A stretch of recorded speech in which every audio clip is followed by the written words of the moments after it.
आज के इस वीडियो में क्लास 10th का जो वास्तविक संख्या पहला चैप्टर है, इसी चैप्टर को हम करने वाले हैं। इससे पहले कुछ बेसिक जानकारी हम ले लेते हैं ताकि आगे हमें समझने में बहुत आसानी हो।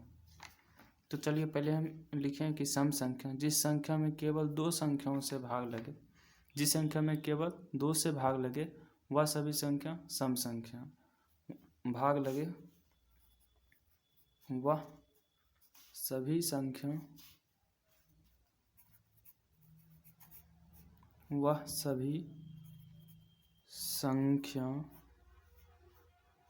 क्या है? सम संख्या है। या फिर इसको हम ऐसे भी समझ सकते हैं, जिस संख्या के इकाई स्थान पर जिस संख्या के इकाई स्थान पर जिस संख्या के इकाई स्थान पर केवल 0, 2, 4, 6, 8 हो वह सभी संख्या सम संख्या है। वह सभी संख्या सम संख्या है। इसको हम ऐसे भी लिख सकते हैं या फिर ऐसे भी लिख सकते हैं, जिस संख्या में केवल दो से भाग लगे वह सभी संख्या सम संख्या। ठीक है। उसके बाद नेक्स्ट जो है विषम संख्या। विषम संख्या अगला जो है विषम संख्या। विषम संख्या क्या होता है? विषम संख्या को समझते हैं। विषम संख्या वह संख्या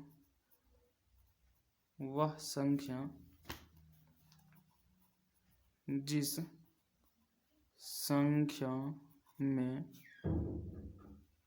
संख्या में दो से भाग ना लगे वह सभी संख्या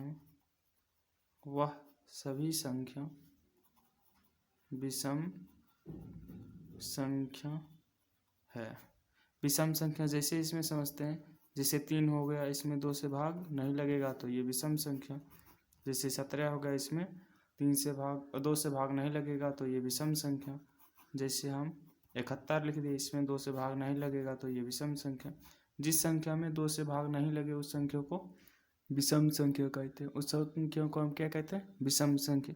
यहाँ हम 13 भी लिख सकते हैं। जैसे सम संख्या था तो हमने क्या बोला था? सम संख्या में जिस संख्या के इकाई स्थान पर केवल 0, 2, 4, 6, 8 हो वह सभी संख्या में केवल 2 से भाग लगता है।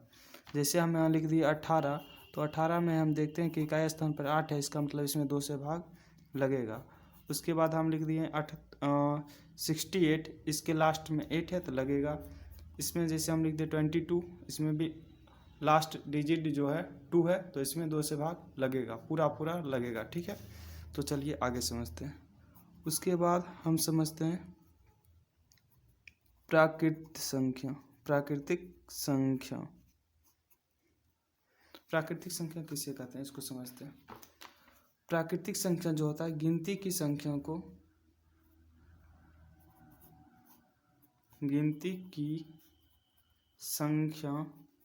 को प्राकृतिक संख्या कहते हैं। गिनती की संख्या को प्राकृतिक संख्या कहते हैं। अब जैसे बचपन में हम लोग गिनती करना स्टार्ट करते थे तो गिनती कहाँ से स्टार्ट होता है? 1 से होता है। 1, 2, 3, 4, 5, 6, 7, यहाँ से लेकर अनंत तक की संख्याओं को हम प्राकृतिक संख्या कहते हैं। ठीक है। 1, 2, 3, 4 डॉट अनंत तक की संख्याओं को हम प्राकृतिक संख्या कहते हैं। ठीक है। उसके बाद हम समझते हैं पूर्ण संख्या। पूर्ण संख्या क्या होता है? गिनती की संख्या में पहले शून्य शून्य लगा दिया जाए। गिनती की संख्या में यदि शून्य लगा दिया जाए तो वह संख्या क्या हो जाएगा? पूर्ण संख्या। तो वह संख्या क्या हो जाएगा? पूर्ण संख्या। ठीक है, जैसे गिनती की संख्या में स्टार्ट करते 1 2 3 4 5 यहाँ से, तो इससे पहले हम अगर 0 लगा दिए तो वह संख्या क्या हो जाएगा? पूर्ण संख्या हो जाएगा। ठीक है, वह संख्या क्या हो जाएगा? पूर्ण संख्या। उसके बाद जो है पूर्णांक संख्या। उसके बाद पूर्णांक संख्या। देखिए पहले समझ लेते पूर्णांक संख्या होता क्या है। पूर्णांक संख्या जो होता है, पूर्णांक संख्या पूर्ण रूपेण पूर्ण संख्या रहेगा तो वह पूर्णांक संख्या। पूर्ण संख्या क्या होता है? मतलब पूरा हुआ संख्या।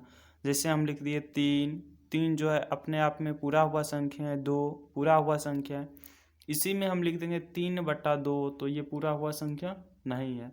हम लिख दिए 3.5, ये भी पूरा हुआ संख्या नहीं है। ठीक है, पूर्णांक संख्या कहता है कि धनात्मक हो या ऋणात्मक हो, लेकिन पूरा हुआ संख्या रहेगा, वह अपने आप में एक पूर्ण संख्या रहेगा, मतलब पूरा हुआ संख्या रहेगा, तो इसे पूर्णांक संख्या कहते हैं।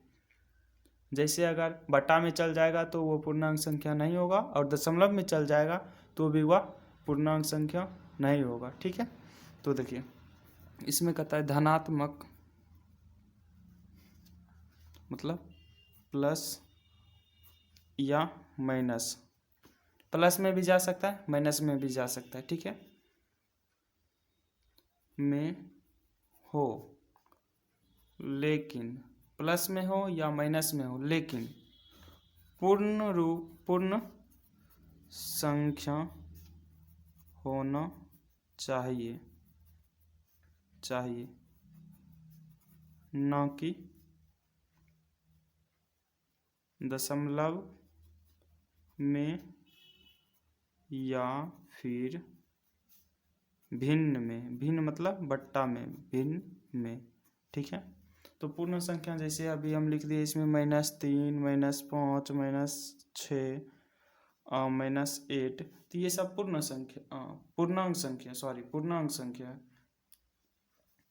8 9 10 ये सब लिख दिए, ये सब पूर्णांक संख्या। क्या है? पूर्णांक संख्या। इसी में बट्टा में डालेंगे। अब जैसे कि हम लिख दिए यहाँ 3.5, तो क्या ये पूर्णांक संख्या है? नहीं है, क्योंकि ये पॉइंट में चला गया।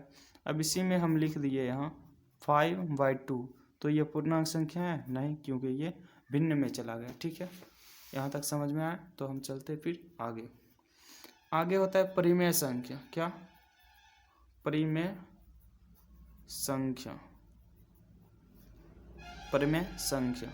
संख्या से पहले भी होता है भाज्य संख्या, अभाज्य संख्या, सहभाज्य संख्या। उसको हम आगे देख लेंगे। परिमेय संख्या कहता है जिस संख्या को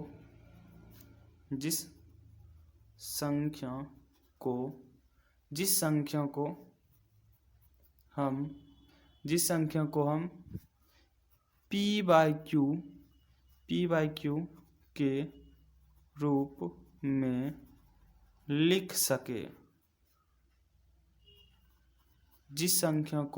p/q के रूप में लिख सके। जिस संख्या को हम p/q के रूप में लिख सके, उसे परिमेय संख्या कहते हैं। उस संख्या को परिमेय संख्या कहते हैं। क्या कहते हैं? परिमेय संख्या कहते हैं। जिसे p/q के रूप में लिख सके उस संख्या को हम परिमेय संख्या कहते हैं। ठीक है, जैसे 3/2 5/3। ठीक है, कुछ भी लिख दे, बट भिन्न में होना चाहिए वह। ये सभी कौन सी संख्या है? तो इस सभी संख्या को हम क्या कहेंगे? परिमेय संख्या कहेंगे। क्या कहेंगे? परिमेय संख्या। इसी में होता है अपरिमेय संख्या।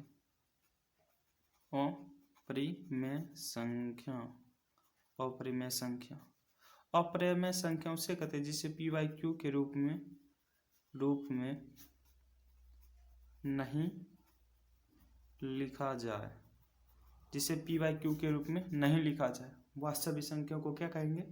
अपरिमेय संख्या कहेंगे। ठीक है, जैसे √2, √3, √5, √7, √11, √13, ये सभी संख्या क्या है? अपरिमेय संख्या है। क्या है? अपरिमेय संख्या। तो आगे फिर हम समझते हैं इससे आगे। उसके बाद हम समझते हैं भाज्य संख्या क्या होता है। भाज्य, क्या? भाज्य संख्या। भाज्य संख्या जो होता है, इस संख्या में यह संख्या जो है, यह संख्या में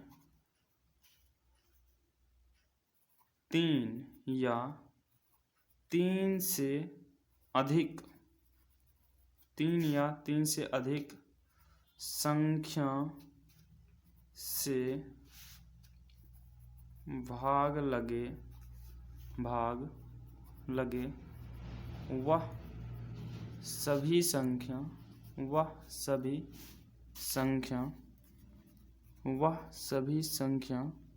भाज्य संख्या है। वह सभी संख्या भाज्य संख्या है।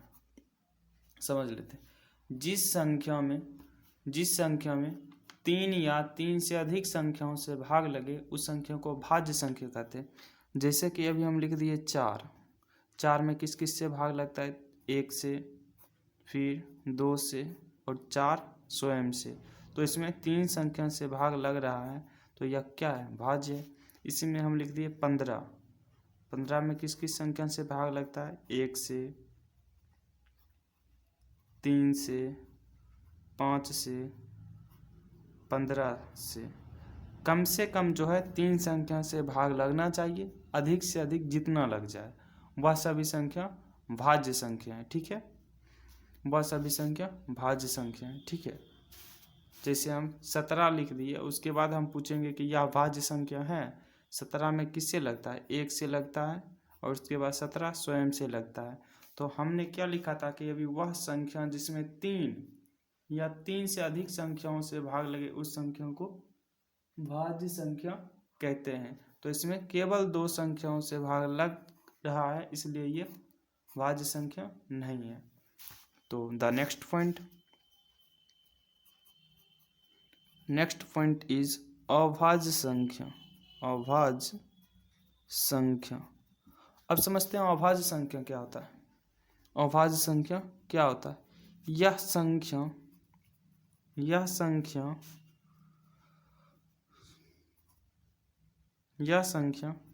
जिसमें, वह संख्या जिसमें स्वयं या 1 से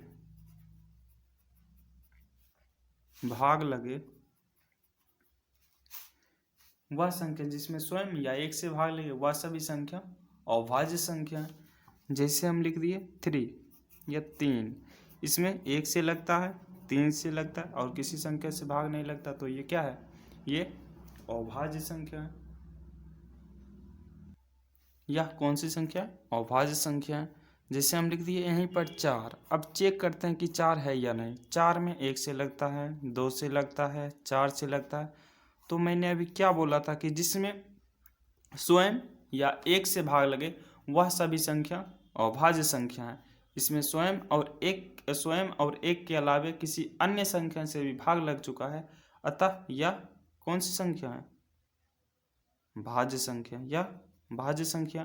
और जिसमें स्वयं और 1 से भाग लगे, वह सब अभाज्य संख्या है, तो ये भाज्य हो गया। तो ये कौन सी संख्या हो गया? भाज्य संख्या। अब जैसे हम लिख दिए यहाँ पर 17 में देखेंगे तो 1 से लग रहा है और 17 स्वयं से लग रहा है और कोई संख्या से लग ही नहीं रहा, तो इसका मतलब ये कौन सी संख्या है? अभाज्य संख्या। अभाज्य संख्या होता है। क्या होता है? अभाज्य संख्या होता है। उसके बाद सभाज्य संख्या जो होता है, उस संख्या में क्रमागत संख्या, 2 क्रमागत संख्याओं का HCF मतलब लॉस हमेशा 1 होता है। 2 क्रमागत संख्याओं का HCF हमेशा 1 होता है। 2 क्रमागत संख्याओं का HCF कितना होता है? हमेशा 1 होता है। और सहभाज्य संख्या जो होता है, उस संख्या सहभाज्य संख्या जो होता है, इस संख्या में जिस संख्या का HCF 1 हो वह सभी संख्या सहभाज्य संख्या है। ठीक है, आई होप कि आप लोगों को समझ आया होगा। तो नेक्स्ट वीडियो में जो है हम प्रश्नावली 1.1 को लेकर आते हैं। ठीक है, और इसी तरह आपका पूरा NCERT मैथ बुक इसी YouTube चैनल पर डिस्कस कराया जाएगा। ठीक है, मिलते हैं अगले वीडियो में, तब तक के लिए बाय बाय।